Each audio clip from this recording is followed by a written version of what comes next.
The enigmatic Coruscant Freighter first graced our screens in January 2010, and despite appearing in 13 episodes of TV and one film in the nearly 16 years since then, there has not even been a single kilobyte of information released about it.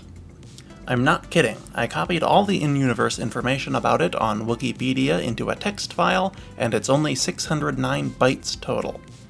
So, given that both pre- and post-Disney acquisition Lucasfilm have seemingly forsaken this once ubiquitous background ship, it falls upon me to come up with specifications, lore, and even a real name for it. I'm Joey from Radio Free Coruscant, and this is the Coruscant Freighter.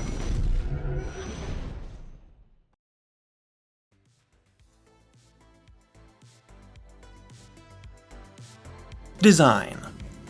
The Bodajef Shipyard's CC-3 freighter, also known as the Coruscant Freighter due to its popularity there, was a long, narrow cargo ship with a rounded nose, two large engines on pylons above and below the crew section, a large cargo section behind that, and two more engines at the rear. The cargo section made up the bulk of the ship's volume, and it consisted of 112 individual cargo compartments accessible from both inside and outside the ship to offer freight captains the ability to easily subdivide their cargo for various types of deliveries.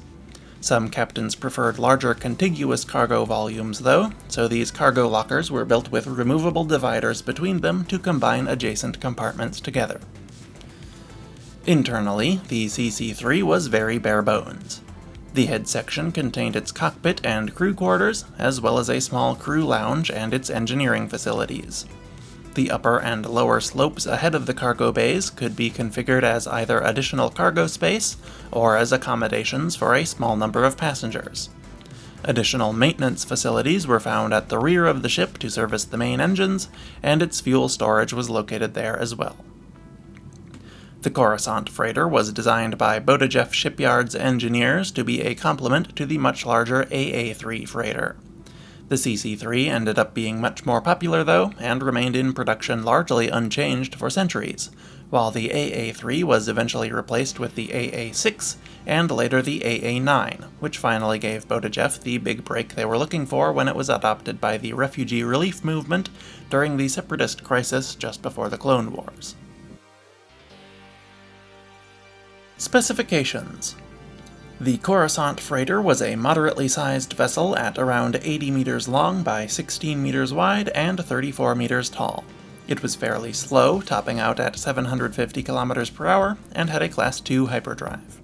It required 5 crew, a pilot, co-pilot, navigator, engineer, and cargo master.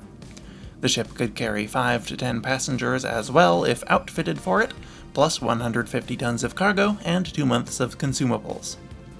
Its cost varied over the course of its long production run, but the most recent figures place it at 150,000 credits new or 70,000 used.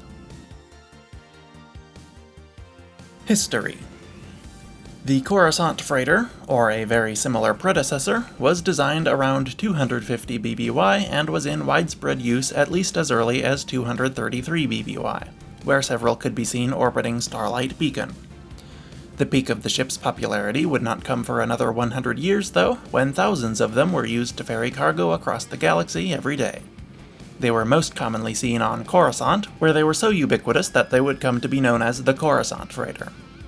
By the time of the Clone Wars, another 100 years after that, it had been adopted by many groups, including the Pike Syndicate and the Confederacy of Independent Systems.